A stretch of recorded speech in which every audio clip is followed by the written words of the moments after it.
Si quieres alcanzar el equilibrio entre tus finanzas, tus relaciones y tu bienestar, has llegado al lugar indicado. Bienvenido a Salud, Dinero y Amor con Romina Román y Marielena Vega. La mejor forma de invertir tu tiempo. Y amor en este jueves 22 de enero ya. Yo soy Romina Román. Gracias por acompañarnos aquí en el Heraldo Radio en estos días de bajas temperaturas, lo que ha generado un aumento en las enfermedades respiratorias. No hay que perder de vista este brote de sarampión. Así es que si tienes menos de 50 años y no cuentas con la vacuna y el refuerzo, es el momento de hacerlo. Si no encuentras, hay que exigirle al gobierno una mayor disponibilidad. Pero antes que cualquier cosa, saludo como siempre con gusto y cariño a Marielena Vega. Muy buenas noches, amiga, ¿cómo estás? Muy buenas noches, amiga. Bien, gracias, Romina. Feliz de estar aquí contigo y con nuestros amigos que nos acompañan. Con mucho frío, es cierto, siguen bajando las temperaturas, así que como bien lo dices, a cuidarnos. Y este tema del sarampión, amiga, no hay vacunas en muchos lugares, así que un llamado a las autoridades, porque aun cuando dicen que ya hay vacunas, la realidad es otra. Pero bueno, te paso los micrófonos, Romina. Es cierto, Marielena, hay que exigirle a las autoridades federales y locales que garanticen la existencia y la suficiencia de vacunas, porque si no, esto se puede salir de control y convertirse en un problema verdaderamente grave. Pero antes que cualquier cosa, platícanos quién nos va a acompañar hoy. Gracias, Romina, y precisamente en unos momentos nos vamos a estar enlazando con Rafael Gual, el expresidente de la Canifarma, la Cámara Nacional de la Industria Farmacéutica. ¿Qué pasa con el sector salud? Ya tenemos medicamentos suficientes para atender todos los padecimientos que se tienen. De esto y más vamos a platicar el día de hoy. Y hablando de este brote epidemiológico de sarampión, ¿quién es la población más vulnerable? ¿Cómo podemos protegernos de esto? Le vamos a preguntar al doctor Francisco Moreno Sánchez. Él es de los infectólogos mejores y más reconocidos a nivel nacional. Es egresado, por supuesto, de la UNAM y tiene una especialidad en medicina interna e infectología. Y amigos, Romina, siempre se ha dicho que el turismo es una de las columnas vertebrales de la economía, pero la realidad puede ser distinta a esta aclaración. Para platicar de ello, hoy nos va a acompañar Enrique de la Madrid. Él es un consultor, un especialista en la materia. No hay que olvidar que fue secretario de Turismo en sexenios pasados. Y si ya te pegó la cuesta de enero y enfrentas dificultades para pagar tu tarjeta, ¿cuáles son las consecuencias en tu historial crediticio? De esto le vamos a preguntar a Wolfgang Erhard. Él es vocero del Buró de Crédito. Así es que ya lo escuchaste. Información. La entrevista en Salud, Dinero y Amor.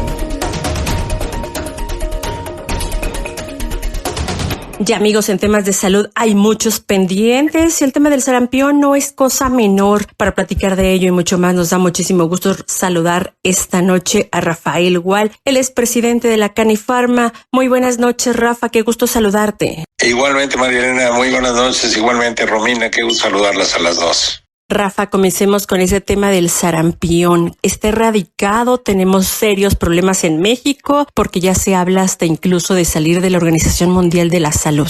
No, mira, no es así. Lo que la OMS dice es si no se ha erradicado el sarampión o si se ha erradicado en los diferentes países. Por ejemplo, Canadá ya perdió su registro de estado libre de sarampión. En el caso de Estados Unidos y de México, se solicitó una prórroga, según lo dijo el secretario de Salud, de 2 meses para tratar de erradicar los brotes que se tienen de sarampión en el país. De no erradicarse, pues obviamente la OMS nos excluye como país libre de sarampión, pero no es que salgamos de la OMS. Rafa, muy buenas noches. Te saluda Romina Román. ¿Y es factible que en 2 meses se pueda controlar esta situación con el sarampión, que tiene brotes importantes en estados como Michoacán, como Jalisco, por ejemplo? ¿Y por qué se dio esta situación? ¿Por la falta de vacunas? Es una tendencia que inició en Nueva York, pero las corrientes antivacunas son fuertes en este momento,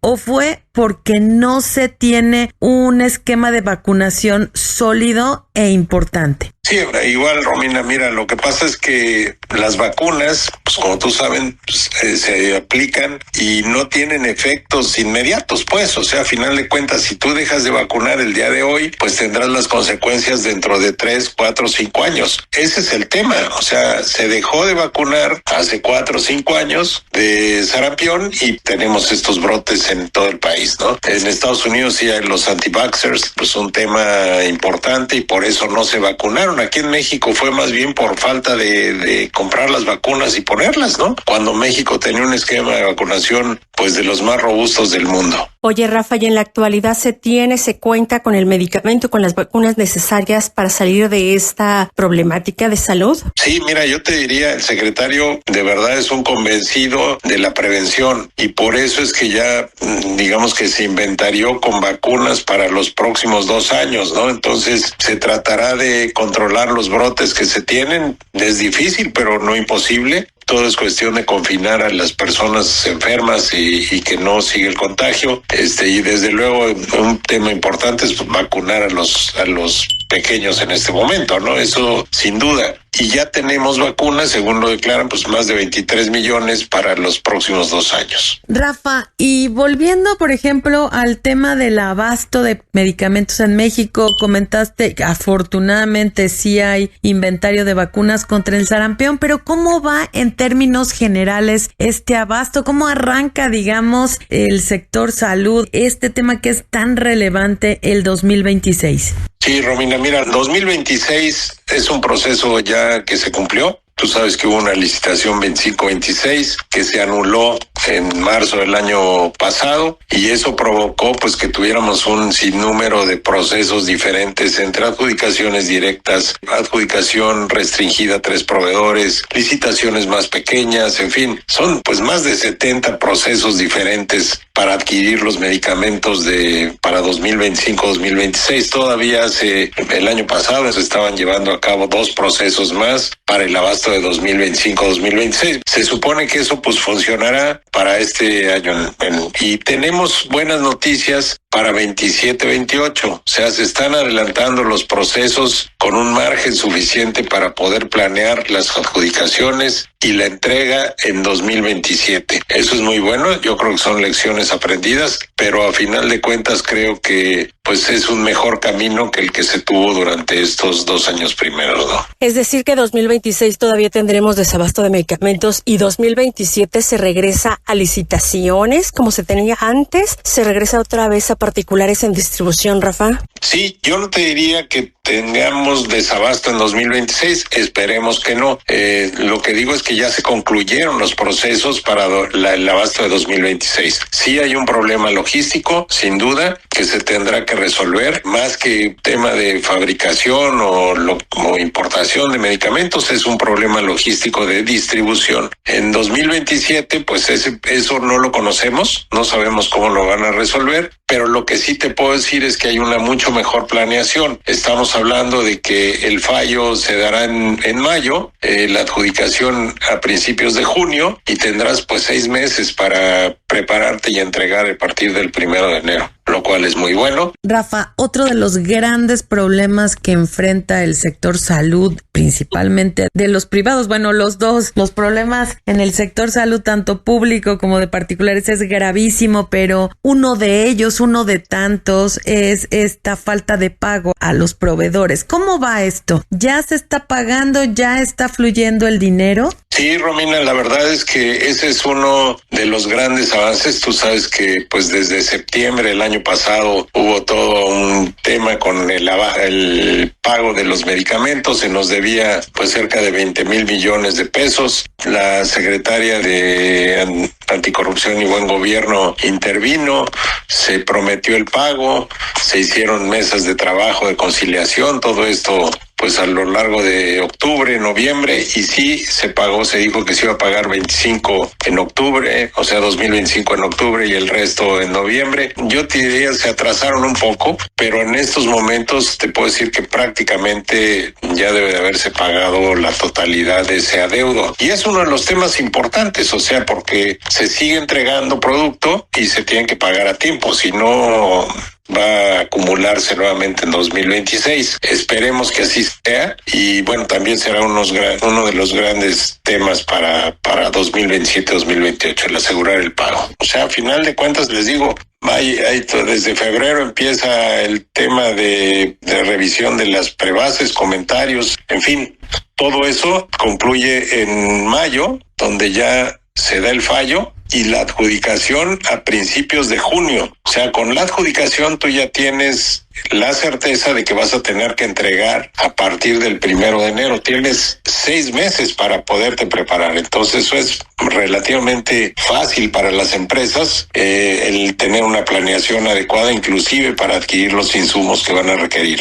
Rafa, y hablando de planeación adecuada, de desabasto y de falta de pago, se acaba de anunciar hace 2 semanas, pues el relevo en la COFEPRIS. Se designó a Víctor Hugo Borja. ¿Cuáles son las expectativas que tienen? Porque este es otro de los graves problemas que tiene el sector salud, los grandes rezagos en trámites y aprobaciones. Así es, mi querida Romina, la verdad es que seguimos teniendo esa falta de agilidad regulatoria. Yo creo que la doctora Hermida Zúñiga hizo un muy buen trabajo en tratar de pavimentar, digamos, el esquema de resolución de trámites. A Víctor Hugo le va a tocar pues consolidar eso y hacerlo mucho más ágil. Y creo que es un cambio positivo. Víctor Hugo es una persona que tiene más temas de administración, no necesita conocer el tema regulatorio, con que sea un buen administrador más que suficiente y yo te diría hasta mejor para poder sacar adelante este tema, ¿no? Le toca consolidar todo lo que Armida en su momento hizo y esperemos que así sea. Y una vez más, el tema de comunicación con los regulados pues resulta fundamental, ¿no? Saber qué está pasando, cómo están pensando, en fin, nosotros tenemos una plataforma de visualización de todos los trámites, no nada más de los rezagados, sino de los que van entrando, que desde luego compartiremos con la autoridad para tener, pues eso, una visibilidad total de lo que está pasando. Pues ojalá que pronto, muy pronto se resuelva este tema, estos graves problemas de salud en el sector salud, tanto público como en las empresas de este ramo, porque bueno, al final de cuentas, los únicos beneficiados vamos a ser todos los mexicanos. Muchísimas gracias a Rafael Gual, él es director general de la Cámara Nacional de la Industria Farmacéutica, la Canifarma. Gracias, Rafa, y te vamos a seguir consultando para que nos vayas actualizando sobre todos estos temas. Por supuesto que sí, Romina. Igual, Marilena, un gusto saludarlas. Buenas noches. Ellas te recomiendan. ¿Y cuáles serán las implicaciones de una posible reforma anticorrupción? De esto nos platicará Natalia Campos. Ella es coordinadora de sociedad del IMCO, el Instituto Mexicano para la Competitividad. Adelante, Natalia, te escuchamos. Muchas gracias. El Sistema Nacional Anticorrupción cumplió 10 años sin alcanzar la promesa de un combate efectivo y coordinado contra este fenómeno. Este lunes iniciaron las discusiones en torno a una propuesta de reforma que presentará el diputado Alfonso Ramírez Cuellar para aumentar el número de instituciones participantes del sistema, fortalecer la participación ciudadana y establecer los mecanismos para recuperar recursos desviados por actos de corrupción. ¿Será esta la estrategia que necesita el país para asegurar la integridad y la transparencia? Soy Natalia Campos, coordinadora de sociedad en el Instituto Mexicano para la Competitividad. La salud. En salud, dinero y amor. Y continuamos aquí en el Heraldo Radio y siguiendo con el tema del sarampión. ¿Quiénes se deben de preocupar? ¿Cuál es la población más vulnerable? ¿Y qué medidas debemos de tomar a la mayor brevedad? Para platicarnos de esto, ya nos acompaña el doctor Francisco Moreno Sánchez. Él es de los mejores y más reconocidos infectólogos que hay en el país. Es jefe del Departamento de Medicina Interna y director del programa de COVID-19 del Centro Médico ABC. Por supuesto, es egresado de la UNAM con especialidad en Medicina Interna e Infectología. Muy buenas noches, doctor. Qué gusto saludarlo. Buenas noches. Un gusto estar con ustedes y con toda su audiencia. Al contrario, doctor.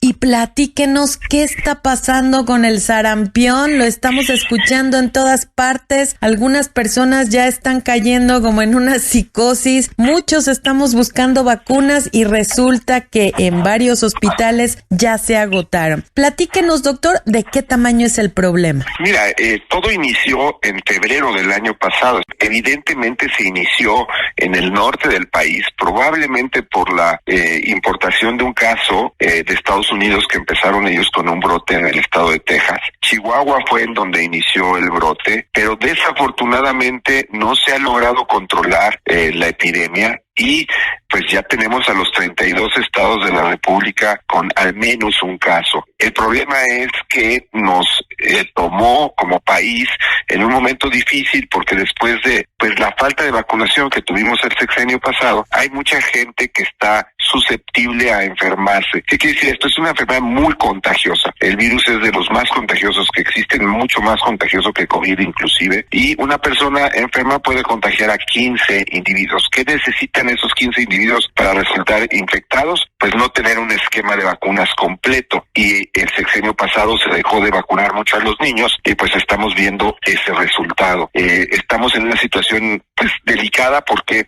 conforme empezó el año del 2026, cuando pensamos que se podría estar controlando la epidemia, resulta que tenemos muchos casos, 480 casos en una semana, y bueno, esto implica que la enfermedad pues no está controlada. Doctor, muy buenas noches, le saluda Marilena Vega. Oiga, ¿qué podemos esperar de este brote de sarampión? ¿Algo más fuerte? ¿Algo en lo que deberíamos de ocuparnos y preocuparnos los mexicanos? Pues mira, el problema es que mientras no se logre controlar, pues puede haber más casos y más casos y más casos. Y como te digo, si una persona puede llegar a contagiar a 15, pues si está la situación en el sitio en donde está ocurriendo el brote, porque pues lo que hemos visto ahora es que los brotes se han ido generalizando en el país, pero sigue habiendo, sobre todo en zonas urbanas, el aumento de casos. Si la población no está vacunada, si la población no tiene un esquema completo de vacunación, pues podemos tener muchos más casos. Inclusive el número de 7,200 casos que están reportados hasta este momento probablemente sea mayor porque pues no todos los casos se diagnostican. Y bueno,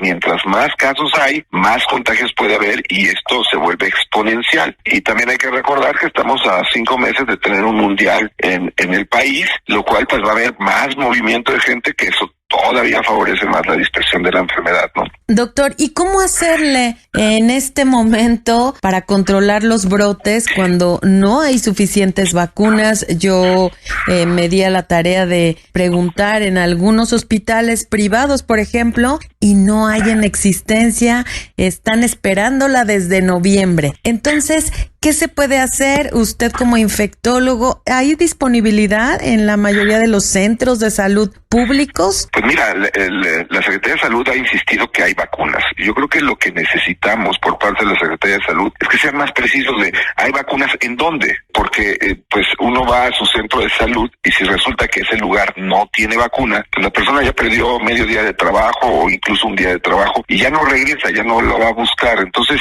lo fundamental para controlar el brote es vacunarse. Y la otra situación es la detección temprana de los casos. También para eso necesitamos que pues haya pruebas disponibles con una accesibilidad mayor, porque pues muchos casos no se identifican en forma temprana, entonces la persona sigue conviviendo o estando con una persona que tiene sarampión, se contagia y en lo que descubren que tiene sarampión, pues contagia a más personas. Todas las personas mayores de 9 meses de edad hasta 50 años que no estén seguros de haber recibido vacuna, se tienen que vacunar. Si tú llegas a recibir una vacuna extra porque ya estabas vacunado, ya tenías el esquema completo y resulta que recibes una vacuna extra, no pasa absolutamente nada. En cambio, si te dejas de vacunar, te puede dar sarampión, una enfermedad que ya lleva 24 fallecimientos en México y que además puede dejar muchas secuelas neurológicas. Entonces, primer punto, vacunarse. Segundo punto, si tienes un cuadro infeccioso caracterizado por una gripa, fiebre, que tus ojos se pongan rojos, se llama inyección conjuntival, y aparece una erupción que habitualmente empieza en la cara y el tronco y se va hacia las extremidades, checa que no sea sarampión, no convivas con más gente, evita contagiar, porque esa es la forma como se dispersa esta enfermedad. Doctor, ¿hay brotes que no se pueden detectar a simple vista o que son mínimos y hay que recurrir a un especialista en algún momento específico de algún síntoma en especial? No, habitualmente sí, Marilena, hay erupción. Ese es lo característico. El problema es que puedes iniciar como un cuadro respiratorio y ahorita estamos también en plena época de infecciones respiratorias y la erupción te puede aparecer al segundo o tercer día, ya cuando pues llevas 2 días contagiando. Entonces, ¿qué les diría a las personas que son susceptibles de enfermarse? Todas aquellas que no tienen un esquema completo de vacunación. Entonces, si no tienes un esquema completo de vacunación y empiezas con un cuadro respiratorio y luego una erupción, pues puedes tener sarampión, que te chequen, que sepan que tienes eso y que mientras te checan, no convivas con más gente. Esa es la forma como está diseminándose la enfermedad. Los cuadros, por ejemplo, de vacunación, ¿a los cuántos años hay que aplicarla? ¿Es la triple viral o es solo el sarampión? Y hay refuerzos, tengo entendido, a los 12 años. ¿Qué pasa si no se aplicó el refuerzo? Cuéntenos en qué momento nos tenemos que preocupar y cuándo no. Mira, efectivamente, la vacuna, la triple viral, se desarrolló para tratar de simplificar la protección de estas 3 infecciones virales: sarampión, rubiola y parotiditis, las paperas. Pero también hay vacuna de sarampión en forma individual.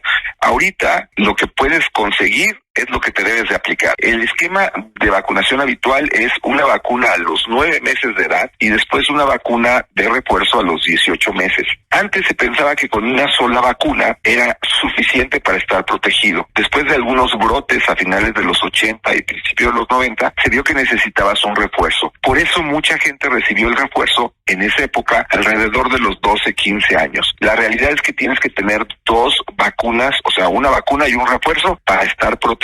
Si hay dudas y tienes menos de 50 años, vacúnate. Los que tenemos más de 50 años, probablemente por inmunidad natural, no tenemos ese riesgo de tener la infección. Ahora, si tienes, como me decía un paciente, ya tengo 52 años y tengo la duda, póntela, no pasa absolutamente nada. Es una vacuna bastante noble y que tiene una gran protección. Pensábamos que el sarampión iba a estar erradicado, incluso se comentó que para el 2000 el sarampión iba a haber desaparecido. ¿Pero qué sucedió? Pues sucedió que no se logró controlar los brotes que ha habido. Las personas o no están vacunadas porque no hay vacunas en su país, o porque no ha habido la política de salud adecuada, o porque empiezan a crecer estos grupos de antivacunas que pues eso fue en donde inicialmente ocurrió el brote de sarampión actual, en un grupo de comunidad menonita que no son fieles a las vacunas, no creen en las vacunas, y desafortunadamente eso provoca que esta epidemia haya avanzado. Doctor, ¿quiénes son las personas más vulnerables? ¿A qué edad? Estamos hablando de entre qué edad y qué edad. Y la vacuna, cuando nos la aplicamos, ¿en qué momento empieza a hacer efecto? ¿Qué tiempo después de la aplicación? Sí, el mayor número de casos,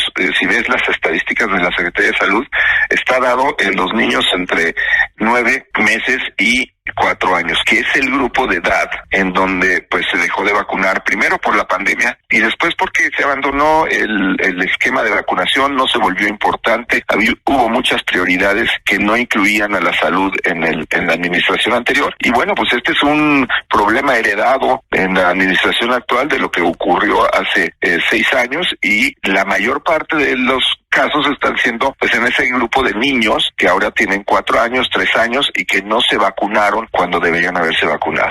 Doctor, a los 15 días después de que se aplicó la vacuna, ¿ya podemos sentirnos protegidos o cuánto tiempo después? Habitualmente, mira, no es justo a los 15 días, incluso puede ser un poquito antes. En algunos momentos se ha considerado que el vacunar a las personas alrededor del propio contacto puede ayudar porque puedes empezar a generar anticuerpos en una forma rápida. Sí, ya a los 15 días te consideras que estás tranquilo y que estás protegido. Amigos, a tomar en consideración este tema del sarampión. De verdad, había sido erradicado. Desafortunadamente, la falta de vacunas o la decisión de no vacunarse ha hecho que México se ponga en alerta, en focos rojos. Por lo pronto, pues le agradecemos mucho al doctor Francisco Moreno Sánchez. Él es internista e infectólogo, jefe del Departamento de Infectología del ABC, esta charla, esta explicación y su disponibilidad para salud, dinero y amor. Gracias, doctor, y muy buenas noches. Al contrario, buenas noches, y busquen vacunarse si no están vacunados. Es muy importante, es la forma de lograr controlar este brote. Bueno, nosotros seguimos por el Heraldo Radio, no se vaya, tenemos más información. Ellas son mujeres de radio. Salud, dinero y amor. Con María Elena Vega y Romina Román. Por el Heraldo Radio.